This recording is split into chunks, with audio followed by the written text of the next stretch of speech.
Ali Khamenei, the leader of Iran, is said to be gravely ill, terminally ill. He may only have months to live. Does this raise any prospect of regime change? And, surely the Iranian people must be sick of seeing their money being poured into tunnels in Lebanon, and into weapons and so on, rather than into bettering their own lives. A new report shows that Iran's leader Ayatollah Ali H is believed to be seriously ill. He's already 85 years old, and the question of his successor has already created quite a battle within the Islamic Republic. The leader being ill at such an important time as Iran debates over how to respond to Israel's last attack. Now confirm that we have concluded the Israeli response to Iran's attack against Israel. We conducted targeted and precise strikes on military targets in Iran, thwarting an immediate threat to the state of Israel. The Israel Defense Forces has fulfilled its mission. If the regime in Iran were to make the mistake of beginning a new round of escalation, we will be obligated to respond. Our message is clear. All those who threaten the state of Israel and seek to drag the region into wider escalation will pay a heavy price. We demonstrated today that we have both the capability and the resolve to act. So let's get into all that and more in today's video. Like always, be sure to hit the like button down below. It helps us out tremendously when making these videos that are not advertiser friendly, so YouTube has a habit of demonetizing and restricting our videos. Please like and subscribe to our channel so we can continue to share updated news. Let's start now. Before we go over Iran's supreme leader's health situation, let's quickly go over all the new information we have on Israel's latest strike on Iran. First, we have some new social media footage showing all the damage that was caused in Iran. IDF commented, saying they hit around 20 targets, including missile manufacturing facilities, surface-to-air missiles, and other military sites. Now, some social media reports do suggest that over 100 Israel aircraft participated in last night's attack, including F-35s. This would be the largest attack by Israel against Iran in history. Now, IDF's comment on this was very vague, as they do not want to reveal a lot of details. IDF said that dozens of Israeli Air Force aircraft, including fighter jets, refuelers, and spy planes, participated in the strike. On the other side, the Iranian are downplaying the Ireali attack. The Iran media hasn't reported on the extent of the damage, but they have reported that in total, there were 4 casualties, all military personnel who died during this attack. I think it's quite clear that the Israeli regime is afraid, and that is why it carried out, or incapable, and that is why it carried out such an insignificant strike. Iran will of course retaliate, and the Israeli regime will be punished, because the Iranians have pointed out before that every escalation carried out by the regime and every act of aggression carried out by the regime will have to be responded to in order to create deterrence. Also, here we have some clips from social media. Media of the attack as it's going on. Again, Israel said they avoided targeting populated areas, so the majority of the attacks were targeted on military sites and not the cities where the population is. So, here's the clip now. This is video from Tehran, and it shows missiles being intercepted by anti-aircraft fire early this morning. The Iranian army says that 2 of its soldiers were killed in the attacks. The Israeli military said it hit, quote, precise military targets and did not include energy infrastructure. It also said that the strikes against Iran are over now, but they are prepared for any future attacks. The important point to point out is this strike more as damaging to their military operation as even Iran anticipated, pointing out that the Israeli forces did not target civilian areas. And the big reason behind that could be the fact that Israel doesn't want to escalate this war any further. In fact, Axios is reporting that Israel actually sent a message to Iran ahead of the strikes, sharing some details and warning Iranians not to respond. This is pretty similar to what Iran did back in April when they sent out a bunch of drones and missiles. They sent a message through Americans and other allies of Israel to let them know that Iran was doing this attack. But they didn't want to cause any big trouble or big damage. So they let everyone know, hey, take down all the drones and all the missiles, because at the end of the day, it was more about sending a message than actually causing damage. And here, this is definitely a little bit more than that. It did cause damage to 2 secretive military bases of Tehran. However, Iran repeatedly states that it wasn't as bad of a damage as everyone was anticipating. The truth of the matter is that Israel's mission was successful. And on top of that, it also sets up Israel for a better strike in the future if Iran does escalate, or if Iran does respond harshly. Because this time, Israel attacked the ballistic missile-making factories, the military SES and air defenses. So it just makes life easier for Israel in the future if they do have to attack Iran again. Well, the Iranians say that they reserve the right to respond. Whether they will or won't, I mean, we just don't know at this stage. But look, I think the fact that limited damage to civilian areas was sustained was intentional on the part of the Israelis. They didn't want to go all out on their attack. For instance, they did not bombard nuclear research facilities or energy infrastructure facilities. They kept the targeting to military sites. And so, what the Israeli Defense Forces, the Israeli military, say that they struck were, missile production facilities, aerial defense batteries, surface-to-air missile installations, things like that, designed, according to Israeli military officials that I've spoken to this morning, to send a message to Iran, as a response to the attack that was carried out by Iran on October the 1st, with hundreds of missiles being thrown at Israel's air defenses. That's so it was a message. It was symbolic on one hand. On the other hand, what the Israeli defense officials are telling us is that it was also a very practical set of strikes. Israel's objective was to put an end to Iran's ability to carry out air defense operations and to strike Israel in the future. And it sets the scene, according to Israeli military officials, for a future possible strike that would allow Israel to operate more effectively. The President Biden was briefed about the strikes before they happened, in fact, hours before they happened. And on top of that, the White House is urging Iran to not strike back, not retaliate, as to not escalate the situation any further in the Middle East. On the other hand, Israel seemed to view President Biden administration comment as a form of a weakness. As such, Israel stands firm in their rights to defend its holy land. I want to address Israel's strikes on military targets in Iran. This is a situation that we ARW and obviously monitoring it closely. It is clear that Israel has the right to defend itself against Iranian aggression. Clearly, we need to avoid further regional escalation and urge all sides to show restraint. Iran should not respond. They continue to work with allies to de-escalate the situation across the region. Now, publicly, of course, Iran has said they will retaliate. They reserve the right to fight back, retaliate against any attack on their territory. They point out that they also have a right to defend themselves. But we do have some reports, just people talking anonymously and indirect communication, that Iran does not plan to retaliate for these strikes, especially considering the damage done. In complicated times, to say the least, what I mean by that is early this morning, the New York Times put out a report saying that complicating matters are quite a battle has emerged over the succession of Ayatollah High, who's 85 and is believed to be seriously ill. Mr. Rizzi, who was the past president of Iran, died in a helicopter crash last year.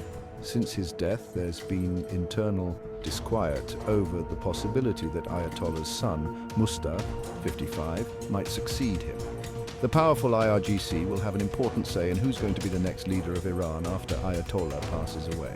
Here's a clip from British Commander Richard Kim talking more about the situation just earlier today. Well, knowing about Israel's ingenuity at dealing with people who attack their country, I think the conspiracy theorists could be forgiven for thinking maybe he's been slipped some kind of drug by. But yes, I think that things are conspiring now against Iran. Iran is certainly on the back foot. They've had their two main proxies, Hamas and Hezbollah, very, very badly damaged, on the verge of defeat in the case of Hamas and seriously damaged in the case of Hezbollah. They've had their inability to defend their country against Israel again demonstrated this morning in Israel time by the 100 aircraft that were used to carry out an attack 1,000 miles from Israel's territory. They were unable to do anything about it. All of them returned completely intact. So that does bring you to question the benefit to Iran of the huge amounts of money that the Qataris have spent, not only on their own defense, but also on their proxies.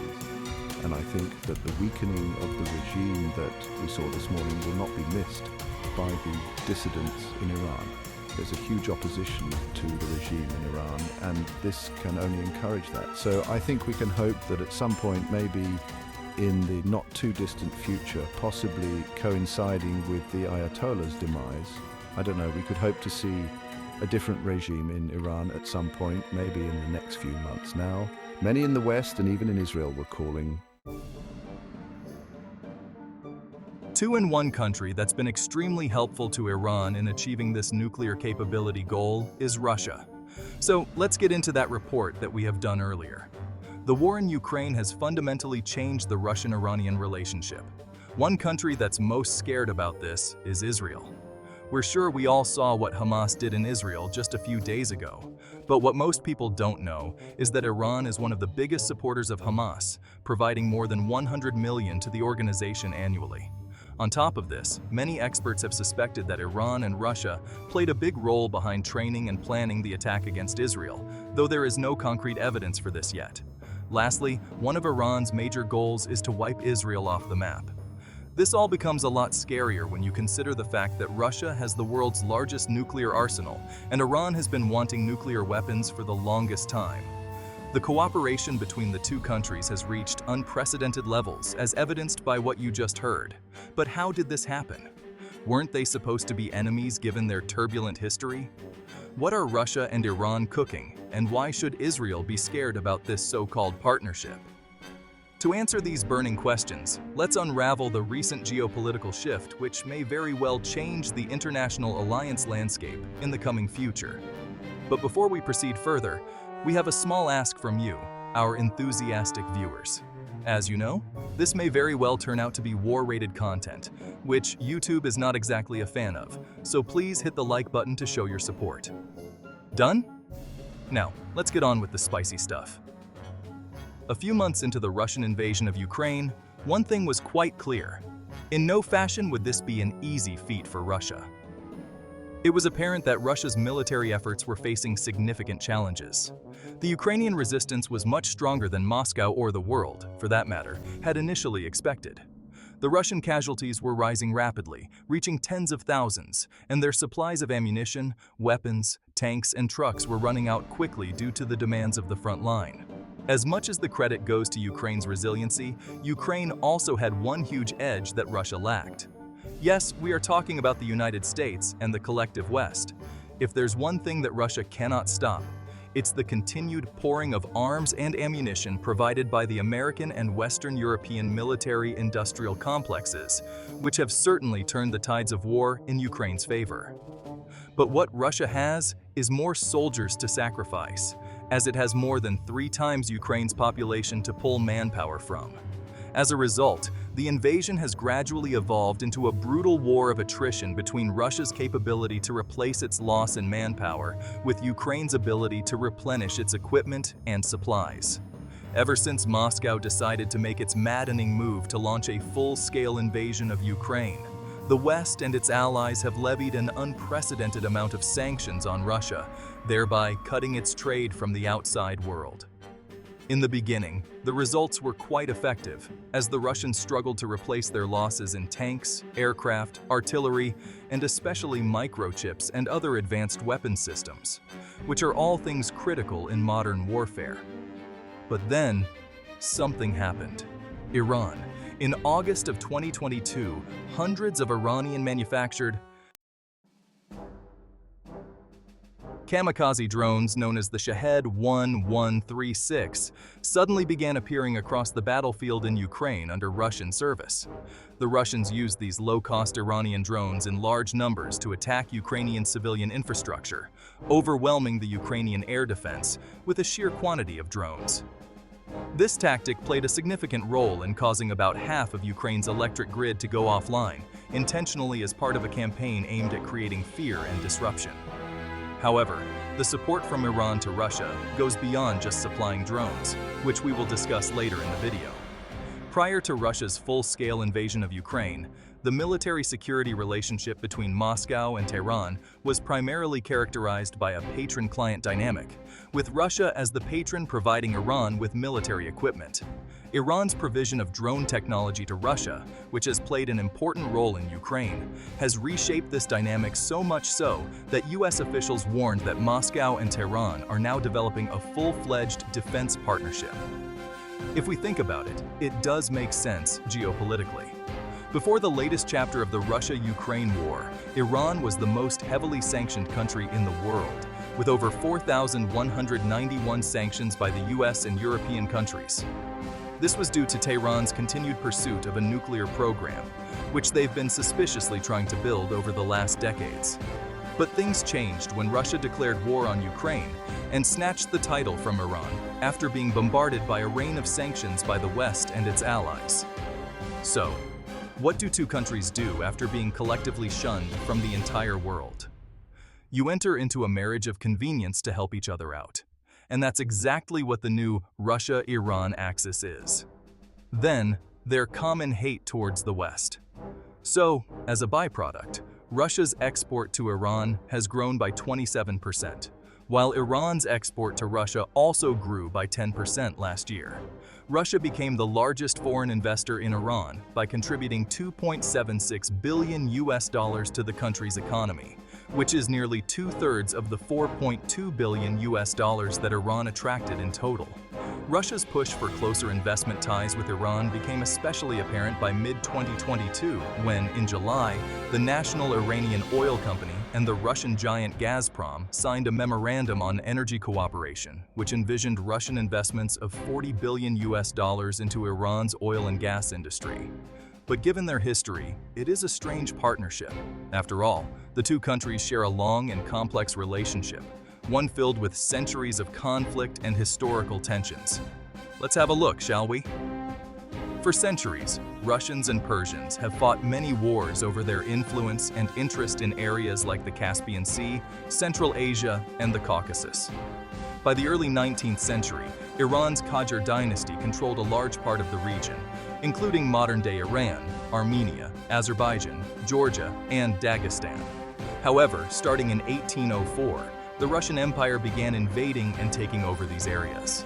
In two separate treaties, the Russians conquered and annexed the territories from Iran, territories that would remain a part of Russia and the Soviet Union for nearly the next 2 centuries until the 1990s, when the Soviet Union ultimately collapsed. Despite these historical tensions, Russia's influence in these formerly Iranian regions persists to this day. Dagestan remains under Russian control, South Ossetia and Georgia are occupied by Russian forces, and Armenia is part of Moscow's military alliance. The fact that they lost control of the South Caucasus to the Russians remains a source of humiliation and national embarrassment felt by several Iranian nationalists to this day. Across the 19th century, Britain wanted to prevent Russia from expanding into Central Asia towards British-occupied India and the Indian Ocean, where Russia could challenge British naval power. So, in 1907, Britain and Russia divided Iran into spheres of influence, leaving a neutral buffer zone. Then, during the Second World War, Britain and the Soviet Union jointly invaded Iran in 1941 to secure supply routes to support the Soviet Eastern Front, leading to the removal of Iran's ruling Shah. The Soviets kept on occupying parts of the country for the next 5 years, right up to the beginning of the Cold War era. Iran, during the Cold War, remained autocratic but was highly pro-American and pro-Western under the reign of Mohammad Reza Pahlavi, and remained opposed to the spread of communism any further in the Middle East for decades across the 1960s and 70s. However, in 1979, the Islamic Revolution in Iran happened, and with it, the whole geopolitical landscape of the Middle East changed forever.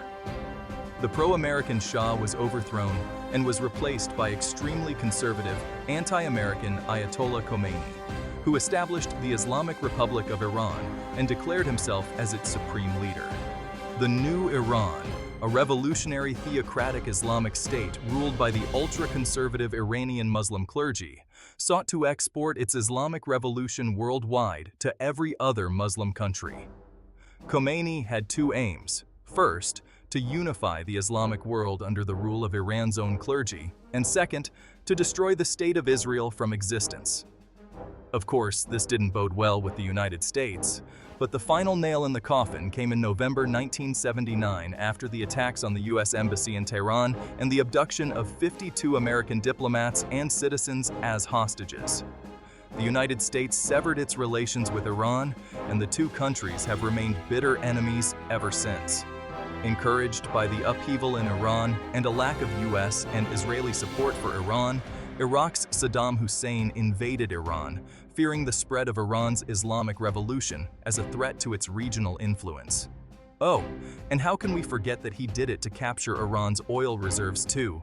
Saudi Arabia, Kuwait, and the United Arab Emirates, all Arab monarchies, provided substantial financial support, amounting to billions of dollars for Saddam Hussein's invasion. These monarchies were concerned about the Iranian clergy's call for a revolution that could threaten their own monarchies. This marked the start of a lengthy rivalry between the ruling elites and monarchists in Saudi Arabia and the religious leadership in Iran, a rivalry that persists to this day. Likewise, the Soviets too were deeply concerned about this Islamic revolution. Their decision to invade Afghanistan in late 1980 was primarily driven by fear regarding the potential spread of this revolutionary wave into Afghanistan and then into the predominantly Muslim populations of Soviet Central Asia, potentially leading to uprisings and instability in the region. In the war that followed, Iran supported Afghan Shia Muslim fighters who were opposing the Soviet Union in Afghanistan. There were even instances where Iranian and Soviet forces clashed directly, including Soviet Special Forces raids into Iranian territory and the shooting down of Iranian helicopters in 1988. Eventually, the Soviets withdrew from Afghanistan in 1989, and their union dissolved in 1991. Since the newly founded Russian Federation was not as committed to communism as its predecessor, the relationship between them and Iran gradually began to warm up. However, the relationship between Moscow and Tehran evolved into a more significant alliance in 2011 when the Syrian civil war broke out. Call it fate or call it coincidence. Suddenly, both governments found themselves supporting the same side of the corrupt Arab nationalist regime of Bashar al-Assad. Syria hates Israel, and one of the primary reasons for their animosity is Israel's occupation of the Golan Heights, a region previously controlled by Syria that was later seized by Israel during the Six-Day War in 1967. Israel later officially declared annexation of the Golan Heights in 1981. Syria also has no love for Israel's biggest supporter, the United States. At the same time, Syria also claims a territorial dispute with Turkey over the Hatay province, arguing its historical heritage to Syria. With the US backing Israel and Turkey backed by NATO, and the US by extent, Syria allied itself with the Soviet Union during the Cold War period in exchange for military and financial aid supplied by the Soviets. Syria allowed the Soviets to establish a naval facility in Tartus. This facility allowed Soviet and later Russian warships and submarines to operate freely in the Mediterranean without needing to pass through the NATO-controlled Turkish Straits to reach the open waters. The significance of this facility has only grown over time, becoming a crucial element in the strategic partnership between Russia and Syria. This naval base has provided Russia with a foothold in the region, enabling it to project power and influence far beyond its borders. As we continue to witness the evolving dynamics of this complex relationship, it becomes evident that the historical context and geopolitical implications are deeply intertwined, shaping the actions and alliances of nations in ways that are both predictable and surprising. In conclusion, United States presidential elections will have a strong effect on the state of Israel and Iran, considering that former President Trump might become its president. Israel's Netanyahu hoping for Trump triumph is clear. Trump praised Netanyahu in call after one of Israel's worst attack on Iran. We just pray for peace. And that brings us to the end of our deep dive into the intricate web of geopolitical relationships and historical tensions that continue to shape our world today. We hope you've gained a better understanding of the forces at play and the potential ramifications for the future. We here are send our prayers and support to Israel. Thank you for joining us, and as always, stay informed and stay curious. Please like and subscribe. Also, please support us by shopping for roasted coffee and tea at beancakecoffee.com. Thank you again for your support. Thank you.